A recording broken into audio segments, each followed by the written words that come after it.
फेफड़ा में ताकत नहीं रहा है सांस लेने के लिए। झरिया को सोचा कि उजाड़ के फेंक दिया।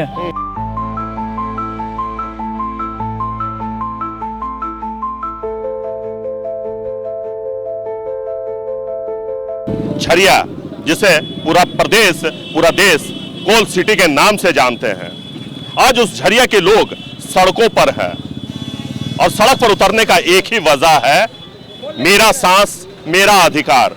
जी हां, अब ये सांस लेने के लिए भी आंदोलन करना पड़ रहा है झरिया वासियों को।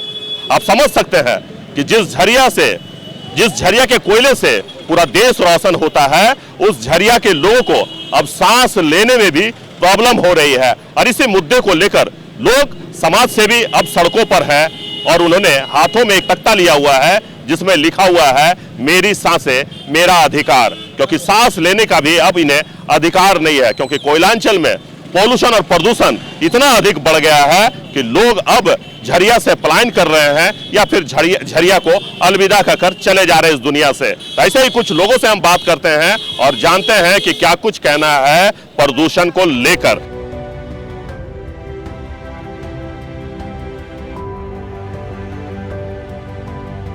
सर, झरिया की अगर हम बात करें, आज आप लोगों ने एक मार्च निकाला है और उस तख्ता पे लिखा हुआ था मेरा सांस मेरा अधिकार।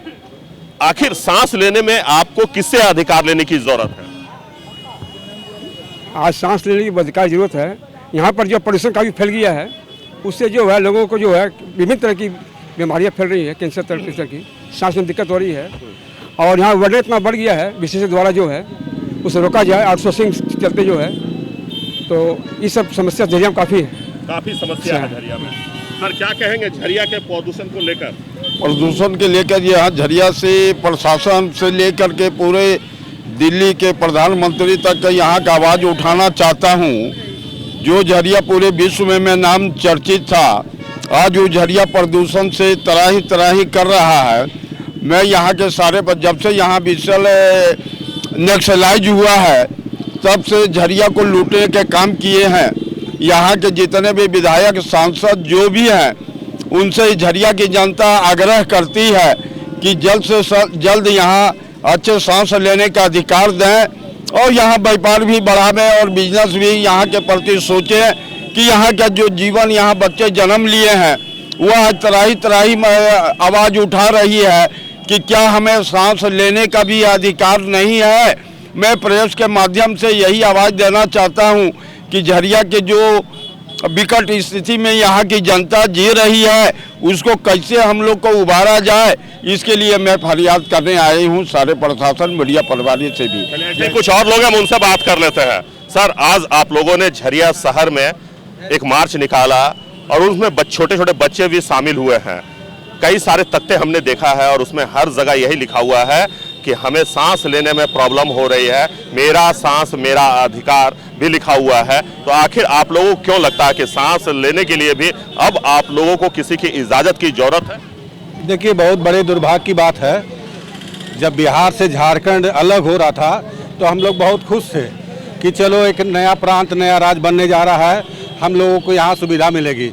लेकिन आज 24 साल हो गए हमें, और 24 साल में कितने आए और कितने मंत्री सीएम चले गए, लेकिन आज तक किसी ने भी, यहाँ तक कि केंद्र भी जानता है कि झरिया धनबाद नंबर 1 प्रदूषण में है, लेकिन इनकी निंदा नहीं खुल रही है, क्योंकि ये लोग सिर्फ पैसे के पीछे भाग रहे हैं, परिवार के पीछे नहीं भाग रहे हैं, क्योंकि पैसा इनको महत्व है, परिवार महत्व नहीं है। और हम लोग त्राहिमाम होकर हर साल, ऐसा नहीं है कि हम लोग आज ही के दिन कर रहे हैं, हम लोग हर साल ये एक दिवस की तरह बनाते हैं, जयंती की तरह बनाते हैं कि हम लोगों को कोई ऐसा मसीहा आए और इस प्रदूषण से हम लोग को मुक्त करें। ठीक है, कोयला है, आप इसके से कमाइए, राजस्व की चीज़ है, लेकिन कम से कम उस परिवार पर भी ध्यान दीजिए जो यहाँ पर इस प्रदूषण से कई तरह की बीमारियों से ग्रस्त है। उन पर मैं चाहूँगा कि राज्य सरकार, हेमंत सोरेन और हमारे मुखिया प्रधानमंत्री नरेंद्र मोदी जी से कि इस आवाज़ को सुने और कम से कम नन्हे बच्चे जो आज 4 साल के हैं, जिस तरह झारखंड 24 साल का हो गया है और उस समस्या अभी तक सॉल्व नहीं हुआ है, इस तरह ये बच्चे 24 साल के होने से पहले हम चाहेंगे कि इस समस्या का समाधान हो और हम लोग को इस समस्या से मुक्ति मिले। ये प्रदूषण जो है ये किनके तरफ से फैलाया जा रहा है? ये देखिए, मैंने कहा ना, पैसा और परिवार। ये पैसा के लिए बीसीसीएल तो सिर्फ एक थंब है, और आड़ में यहाँ प्राइवेट कंपनी को देकर ये बड़े बड़े मतलब सोच लीजिए माफिया को ये दे दिया गया है, और माफिया के द्वारा ये दबंगता के साथ इस पर कार्य किया जा रहा है। और इसके विरोध में कोई बोल नहीं पा रहा है, क्योंकि सब जान रहे हैं कि इसके विरोध जो भी जाता है वो यहाँ नहीं टिक पाता है। झरिया गंदा है। अच्छा, काहे आपको लगता है चाचा गंदा है? हाँ, पूरा जीवन आप बिता दिया सब यहाँ विधायक, हाँ। सांसद, हाँ, और जितना भी नेता लोग आते हैं झरिया को सोचा कि उजाड़ के फेंक दे, मगर झरिया उजड़ेगा नहीं, झरिया बसा ही रहेगा बस। डॉक्टर साहब, लगातार आप एक मुहिम छेड़ रखे हैं वो प्रदूषण को लेकर, क्या कुछ कहेंगे? क्योंकि आज हमने देखा है कि छोटे छोटे बच्चे, महिलाएं भी आपके साथ आज शामिल हुई है, और इनका सिर्फ एक ही मांग है कि मेरा सांस मेरा अधिकार। क्या कहेंगे? जहां लोग उल्लास का जिंदगी जी रहे हैं, झरिया में सांस लेने का भी अधिकार नहीं है। यहाँ के लोग सांस लेने के लिए आस लगाए हुए हैं कि कोई रहनुमा आए और हमें इस प्रदूषण से उबारे, इसलिए कि लोग आज इस प्रदूषण से तरह तरह की बीमारियों से ग्रसित हैं और लोग त्राह त्राह कर रहे हैं, यह जिल्लत की ज़िंदगी जी रहे हैं झरिया में। इसलिए लोग आज सड़क पर हैं और अपनी मांग रखे हैं, यहाँ पर एक ही आवाज़ कर रहे हैं कि मेरी सांसें मेरा हक, और मेरे जीवन का अधिकार दीजिए, हमें जीने का अधिकार दीजिए। यही देख रहे हैं कि छोटे छोटे बच्चे यहाँ पर नारा लगा रहे हैं, महिलाएं हैं यहाँ पर, और सबका एक ही मांग है कि प्रदूषण से निजात दिलाइए और हमें जीने का अधिकार दीजिए। ये प्रदूषण कौन फैला रहा है सर? देखिए, झरिया अगर जाना जाता है तो कोयला कंपनी के नाम से के कारण जाना जाता है, लेकिन यह यहाँ की बीसीसीएल कंपनी जो है झरिया के लिए अभिशाप बन के आई है। 2000 के बाद जब यहाँ पर खुली खदानें शुरू हुई, ओपन कास्ट माइनिंग के कारण ही यहाँ पर प्रदूषण फैलाया गया और फैल रहा है। और यहाँ मतलब एक सीधे शब्दों में कहें तो ये जानबूझकर प्रदूषण को फैलाया जा रहा है। अगर मानक के अनुरूप काम किया जाए तो किसी तरह से आप कोयला खनन कीजिए, कोई इतराज नहीं है, लेकिन चंद मुनाफों के कारण यहाँ लोग प्रदूषण को उड़ा रहे हैं, जानबूझकर यहाँ पर फैला रहे हैं और लोग त्राह त्राह कर रहे हैं। चलिए, एक महिला है, देखिए उनके हाथ में भी एक पोस्टर है, राइट टू क्लीन एयर, और आप देख सकते हैं कि ये महिला भी इन लोगों के साथ कदम से कदम मिलाकर चल रही है और लगातार ये मांग कर रही है कि राइट टू क्लीन एयर, जो हमारा अधिकार है वो हमें दिया जाए। मैम, ये बताएं कि राइट टू क्लीन एयर का आप एक पोस्टर लेकर अपने हाथों पे रखे हुए हैं, आखिर क्या संदेश देना चाहते हैं? आखिर झरिया में ऐसा क्या हो गया कि आप लोगों को राइट टू क्लीन एयर की मांग करने के लिए मजबूर होना पड़ा? देखिए, पहली बात है तो ये बैनर लेने के लिए हम लोग को बाध्य किया गया। झरिया पहले जैसा नहीं रहा और आउटसोर्सिंग भी काम भी चल रहा है इतने द्रुत गति से, जो हम लोग को जीना, ये जो एयर पोल्यूशन चारों तरफ फैल रहा है उसके लिए हम लोग बहुत परेशान हो गए। यानी छोटे छोटे बच्चे और बूढ़े लोग जिनका सांस का प्रॉब्लम है वो भी इस परेशानी से जूझ रहे हैं। तो इसको हम लोग को क्लीन करना होगा, प्रशासन को भी इसमें आपको लेना पड़ेगा स्टेप, तभी जाके हम लोग सब मिल के हर क्षेत्र में अगर ये हम लोग कदम उठाएंगे तो हम लोग झरिया को क्लीन कर सकते हैं। वो भी हम सभी मिल के, सभी क्षेत्र मिल के, प्रशासन को भी इसमें साथ देना पड़ेगा। और रही बात बीसीसीएल का, वो तो अपने मुनाफा के लिए कुछ भी कर सकते हैं। ये जो आउटसोर्सिंग है या आपको ओपन कास्ट है, इसके लिए कितने लोगों को घर उजड़ गया, तो इसके लिए हम लोग को कुछ तो स्टेप उठाना ही पड़ेगा। इसलिए हम लोग आज महिलाओं के, बच्चों के साथ, हमारे जितने में भाई लोग हैं सबके साथ मिलके हम ये स्टेप उठाए कि किसी तरह से झरिया को हम लोग को बचाने का हम लोग कोशिश करेंगे।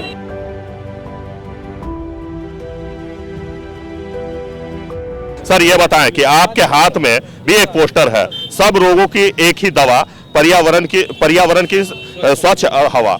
आखिर इसकी जरूरत क्यों पड़ गई? क्योंकि हवा जो है वो सबका अधिकार है, तो इस हवा को आखिर दूषित कौन कर रहा है कि आज आप लोगों को बैनर पोस्टर लेकर हाथों में निकलना पड़ा सड़कों पर? हवा को दूषित किया जा रहा है आउटसोर्सिंग के माध्यम से। जो कोयले निकाले जा रहे हैं उनका सही मानक का उपयोग नहीं किया जा रहा है। और आज देखिए, झरिया कोरी बांध के नीचे सहाना पहाड़ी के पास नया आउटसोर्सिंग चालू हुआ। झरिया वार्ड नंबर 44 में 35,000 लगभग आबादी है और उनका कोई सुनने वाला नहीं, ना सांसद, ना विधायक, ना दिल्ली में बैठे हुए प्रधानमंत्री। उनको सिर्फ कोयला और पैसा चाहिए। कोयले निकाल कर करके पूरा देश जगमग करता है और हमारा झरिया अंधकार में डूबा रहता है। तो इसका कारण सरकार कोई ध्यान नहीं देती है। तो प्रदूषण इस कदर फैल रहा है कि आज हजारों लोगों के जान मुसीबत में है, तो कौन सुनेगा हमारी फरियाद? कहीं कोई आवाज़ नहीं देता, कोई साथ नहीं देता है, सुप्रीम कोर्ट के आदेश को भी पालन नहीं करता है। तो कैसे सोल्यूशन होगा? हम लोग आवाज़ लगाते हैं, आज सुनते हैं, कल लोग भूल जाते हैं। कोई सुनने वाला नहीं है, कोई सुनने वाला नहीं, कोई देखने वाला नहीं। कोरी बांध का हर मकान आज हिल रहा है। हैवी ब्लास्टिंग जो करता है, घर में बूढ़े बच्चे, बीवी बच्चे, सबका जान खतरे में है, लेकिन कोई नहीं, सिर्फ कोयला निकालना है। चाहे इसके लिए जो करना पड़े, लोग मरे तो मरे। हाँ, हमको सिर्फ कोयला चाहिए, कोयला चाहिए। समझ गए ना सर? क्या कहेंगे आप? पर्यावरण के संरक्षण के लिए और झरिया को प्रदूषण मुक्त करने के लिए आज का यह जन आंदोलन झरिया के नागरिक के द्वारा निकाला गया है। और इस प्रदूषण के खिलाफ, झरिया में जो बढ़ रहा प्रदूषण है, इसके खिलाफ हम लोग डीसी और सीएमडी और जो भी अधिकारी इसके में आते हैं, हम लोग सबसे मिलने का काम करेंगे। हाँ सर बोलिए। देखिए ये झरियावासी हैं, ये झरियावासी हैं जिनका साफ तौर पे मानना है कि कौन सुनेगा, किसको सुनाए, इसीलिए चुप रहते हैं। लेकिन झरियावासी अब चुप बैठने वाले नहीं है, क्योंकि ये अब सड़क पर उतर चुके हैं और अपने हवाओं को लेकर, अपना सांस, अपना अधिकार को लेकर ये सड़कों पर लगातार आंदोलन कर रहे हैं। कुछ बच्चियां हम उनसे बात कर लेते हैं। क्या नाम हुआ बेटा आपका? My name is Mahira Afreen. Mahira, ये बताओ कि आज आपने हाथ में क्या रखा है? गंदी हवा से हम लोग बीमार पड़ जाते हैं, हम लोग पढ़ नहीं पाते हैं। प्लीज अंकल हम लोग को साफ हवा दीजिए। तो देखिए ये छोटे छोटे बच्चे हैं, बच्चियां हैं जो साफ हवाओं को लेकर ये भी आंदोलन में शामिल हो रहे हैं। देखिए ऐसे तो बच्चों को आंदोलन में शामिल नहीं करना चाहिए, लेकिन ये बच्चियां सरकार से मांग कर रही है, यहाँ के प्रशासन से ये मांग कर रही है कि हमें जीने का अधिकार दे, हमें स्वच्छ हवा दे, क्योंकि हवा मेरा अधिकार है और हम उस अधिकार को पाने के लिए आज सड़कों पर उतरे हैं। तो ये छोटी बच्चियां भी बहुत कुछ कहना चाहती है, बहुत कुछ समझाना चाहती है। अगर आप इनके हाथों में रखे पोस्टर को देख ले तो आपको समझ में आ जाएगा कि कितने जागरूक हैं हमारे युवाओं के मुकाबले, कितने जागरूक हैं ये बच्चे हमारे अभिभावक के मुकाबले। क्योंकि आज इन बच्चों के हाथों में जिस प्रकार से तख्तियां आप देख रहे हैं और लगातार आंदोलन कर रहे हैं, लगातार वो लोगों से मिल रहे हैं, बात कर रहे हैं। पवन जी ये बताएं कि आप झरिया में रहते हैं, इन दिनों झरिया में सांस लेना बड़ा मुश्किल हो गया है, क्यों? झरिया में सांस लेना इसलिए मुश्किल हो गया है, फेफड़ा में ताकत नहीं रहा है सांस लेने के लिए। हार्ट से आदमी मर रहा है, आदमी 50 साल पार नहीं कर पा रहा है, इतना डस्ट उड़ रहा है झरिया बाजार में। छत्ता में देखिए कपड़ा पसारते हैं, पूरा कपड़ा गंदा हो जाता है, कोई लेना देना नहीं है। क्या है, कौन मरेगा कौन जिएगा, किसी को कोई मतलब नहीं है, समझे ना। और यहाँ का सरकार जो बोलना चाह रहा है, पानी गिराइए, डस्ट कम करिए। रात को तो ऐसा लगता है धरती हिल जाएगा, बम ऐसा फूट रहा है जैसे लगता है घर ही गिर जाएगा। ये क्या हो रहा है? कौन सा सरकार को हम जिताएं, कौन से को बनाएं, बोलिए। चलिए ऐसे ही कुछ और लोगों से बात कर लेते हैं। सर ये बताएं कि क्या कुछ कहना है झरिया में बढ़ते पॉल्यूशन को लेकर, प्रदूषण को लेकर? मेन बात है कि बढ़ते प्रदूषण के लिए सेंट्रल द्वारा चलाया जा रहा बीसीसीएल इसके लिए पूर्ण रूप से जिम्मेवार है। इसलिए जिम्मेवार है कि जो कोल माइंस उत्पादन करने में जो नियम है, उस नियम के विपरीत होता है। जैसे ओपन ड्रिल से कराया जाता है, जिस ओपन ड्रिल में डस्ट ऊपर होता है और रात को चलाते हैं कि दिन में लोगों का ध्यान नहीं होगा, मगर रात में ही लोग आराम से सोते हैं और रात में ही गंदा डस्ट जो है लोगों के बीच में आता है, जो कि इसके लिए सेंट्रल गवर्नमेंट, मंत्री, लोकल विधायक, लोकल सांसद भी पूर्ण रूप से जिम्मेवार है। क्योंकि वो ये मुद्दा लेकर के जरूर एक दिन ट्रेड यूनियन वाले धारणा और प्रदर्शन करते हैं, और जैसा ही समझौता अपना पैकेट का हो गया उसके बाद चलिए हाँ अब प्रदूषण बंद हो जाएगा। मगर आज तक का अगर विधायक सांसद यहाँ जिस तरह आरएसपी कॉलेज उजड़ गया उनकी अनुमति पर, उसी तरह यहाँ का लोगों का जीवन भी उजड़ रहा है। चलिए ऐसे ही कुछ और लोग हैं, उनसे भी बात कर लेते हैं। भाई साहब जरा आप आगे आ जाए। सर क्या कहेंगे झरिया में बढ़ते पॉल्यूशन को लेकर, क्या कुछ सोचते हैं आप और क्या कहेंगे? क्योंकि आप झरिया में रहते हैं और झरियाओं के हवाओं में इन दिनों जहर घोला जा रहा है और वो उसका मुख्य वजह मानते हैं लोग आउटसोर्सिंग। आप क्या मानते हैं? देखिए सर, मुख्य वजह जो है पॉल्यूशन तो है ही, माने आउटसोर्सिंग है ही। पहले देखिए कोयला देश के लिए ज़रूरी है, लेकिन कोयला पहले निकलता था अंडरग्राउंड से निकलता था, इतना पॉल्यूशन नहीं होता था। अब आउटसोर्सिंग होने से पॉल्यूशन ज़्यादा बढ़ रहा है। पॉल्यूशन ऐसा हो गया है कि लोगों का लंग्स खराब हो रहा है और आँख खराब हो रहा है, और लंग्स खराब होगा तो समझिए आदमी का सांस लेने की कैपेसिटी धीरे धीरे कम होते जा रही है। आज धनबाद में हर जगह जितना भी मेट्रोपोलियन या बड़ा बड़ा हॉस्पिटल है, सब में देखिएगा अगर 100 को पेशेंट है उसमें से 90% पेशेंट झरिया क्षेत्र का आता है, जो पॉल्यूशन की वजह से है।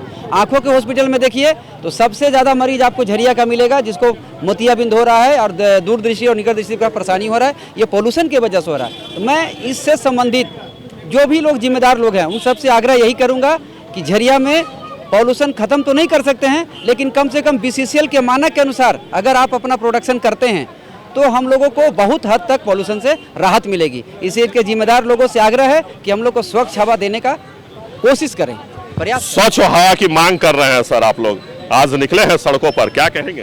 कहेंगे यही कि मैंने अपनी सांस अपने अधिकार का जो मतलब एक ही है कि अब मेरा अधिकार आप छीनने वाले होते कौन है, और ये छीन करके लोगों को क्या बताना चाहते हैं। आखिर हम लोग इसका क्या विरोध करें कि जन आंदोलन करें? झरिया के लोगों को, हर आदमी को सांस लेने में दिक्कत, सवेरे सुबह होते ही माने दुनिया भर की बीमारियों का सामना करना पड़ता है। सांस लेने में फेफड़े में जाम हो जा रही है, बहुत सी बीमारियां अनपच हो जा रहा है। ये सब चीज़ की समस्याओं को आपको निदान करना होगा, और नहीं तो फिर हम लोग आंदोलन के लिए उग्र रूप धारण करेंगे। चलिए कुछ और लोग हैं, उनसे भी बात कर लेते हैं, जरा आप सामने आ जाएं। सर क्या कहेंगे झरिया में बढ़ते पॉल्यूशन को लेकर, क्या कहेंगे आप? सर देखिए, झरिया में बढ़ता प्रदूषण ये फैलाया जा रहा है। झरिया में प्रदूषण वैसा है नहीं जैसा जान के फैलाया जा रहा। नगर निगम के द्वारा जो मापक मशीन थी उसको बंद कर दिया गया है। पूरी षड्यंत्र चल रही झरिया में। और जो ओबी का डंप 300 मीटर तक होनी चाहिए थी, 100 मीटर, 200 मीटर, फिर 300 मीटर, वो आपका लगभग 700-800 मीटर तक पहुंच गई है। कोई चेक करने वाला नहीं है। जो हाइबा चलती है, हाइबा का चक्का धुल कर रोड पे आनी चाहिए, आज तक ऐसी धुलने की कोई मशीन नहीं है BCCL के पास, ना कोई नॉर्म्स को पूरा किया जा रहा। इसमें RTO की सरासर गलती है। वो सिर्फ रोड चेक इन करते हैं, रोड जांच करके जो गाड़ियाँ चेक इन, आज तक एक भी हाइबा का वो चलान काटे हैं? ऐसा क्यों? माने सारे लोग मिले हुए, कहने का मतलब है BCCL, पुलिस प्रशासन, ADM विभाग, आपके नेता तंत्र, सभी लोग मिले हुए हैं। और जो समाज सेवी हैं, जो बड़े बड़े समाज सेवी हैं, कहने का मतलब जो ठेकेदार हैं कोयला के, वो तो अपना काम कर ही रहे हैं अच्छा से, वो तो पहाड़ प्रदूषण फैला ही रहे हैं, उनका कोई कसूर नहीं है। वो तो प्रदूषण फैलाने के लिए और कोयला निकालने के लिए ही आए हैं। गलती तो हमारी है जो हम चुपचाप उसको सह रहे हैं, मगर आने वाले नए साल में नहीं सहेंगे। ये साल का अंत है, अंत दिन हम लोग एक अवेयरनेस करके जागरूक कर रहे हैं झरिया की जनता को, और उन समाज सेवियों को भी जागरूक कर रहे हैं जो हमारे ये हैं। हम लोग इंतजार कर रहे थे कि मसीहा आए। 2024 बीत गई, आज तक झरिया में कोई मसीहा नहीं आया जो प्रदूषण से हमें निजात दिलाए। हमें खुद आना पड़ेगा आगे। देखिए, हम अपना जीवन तो लास्ट कर दिए हैं, लेकिन आगे भविष्य बच्चे के लिए बढ़िया आना चाहिए, यही हम लोग करना चाहिए। पहले जब कंपनी का टाइम था तो और सोर्सिंग जो होती थी तो ये कोयला जो उड़ता था उस गड्ढे को भर दिया जाता। अभी तो पहाड़ बना करके जीना दुर्लभ हो गया लोगों का, और इतना रात में डस्ट उड़ता है, जो भी लोग छत पर अगर खड़े होंगे तो एक परत 1/2 इंची मोटा डस्ट उड़ता है, जिसके वजह से दमा, खांसी, बूढ़े लोगों का, बुजुर्ग का जीना हराम हो गया। और क्या कहा? चलिए ऐसे कुछ और लोग हैं, हम उनसे कुछ बात कर लेते हैं। देखिए युवा है हमारे साथ, हम उनसे बात कर लेते हैं और जानते हैं कि क्या कुछ कहेंगे। सर, मेरा सांस मेरा अधिकार को लेकर आज आप लोग सड़कों पर निकले हैं। सांस लेने के लिए भी अब किसी का परमिशन चाहिए क्या? देखिए, यहाँ पर जो हो रहा है जैसे डस्ट उस्ट, जिम्मेवार तो हम लोग जनता लोग ही हैं। इसलिए कि जब हम लोग ऐसा ही विधायक या ऐसा ही सांसद सुनते हैं जो यूनियन चलाता है, मान लीजिए कि वो कोई पार्टी से जुड़ा हुआ है, यूनियन है, बाद में कुछ सुनता नहीं है। सिर्फ जब तक रहता है कि इलेक्शन है तब तक मेरा झरिया है, लेकिन उसके बाद कुछ होता ही नहीं है। उसके बाद तो इलेक्शन जीत गया, सो जाता है 5 साल के लिए। अगर चाहेगा तो उन लोग डस्ट बंद करवा सकता है, लेकिन चाहता ही नहीं है, इच्छा ही नहीं है। इच्छा होगा कहाँ से? BCCL ऊपर से दबाव दे देता है। वो पार्टी से है, पार्टी तो कोल इंडिया चल रहा है तो कोई पार्टी का ही चल रहा है। मान लीजिए सेंट्रल में जो है, राज्य में जो है, तो यहाँ पर तो बात है कि पार्टी का ही विधायक चुनना है या सांसद चुनना है, इसलिए कुछ काम होता ही नहीं है। और हम और आप इलेक्शन के समय में खूब झंझट होते हैं, लेकिन इलेक्शन के बाद प्रतिनिधि कभी नहीं सुनने आता। इलेक्शन तक तो जो कहिए सब ठीक है, इलेक्शन तक डस्ट भी कम रहता है, सब इलेक्शन खत्म हुआ फिर वही। क्या लगता है कि राजनेता जो है उनके अंदर ये इच्छा शक्ति नहीं है कि लोगों को शुद्ध हवा दे पाए? देखिए ये तो साफ झलकता है कुछ न कुछ लापरवाही है झरिया के प्रति, और ये लापरवाही के कारण ही झरिया हमारा विनाश की ओर बढ़ रहा है। और फिर दोबारा आपसे आग्रह करूँगा प्रेस के माध्यम से कि आप बीएसएल के माध्यम से कोयला जरूर निकालें, मगर यहाँ की जो जनता है इनको भी जीवनी हवा स्वास्थ्य पर ध्यान दें, और नहीं तो एक दिन ऐसा ना हो कि बाध्य होकर के सबको रोड जाम करना पड़े, लड़े या मरो या मेरा अधिकार दो।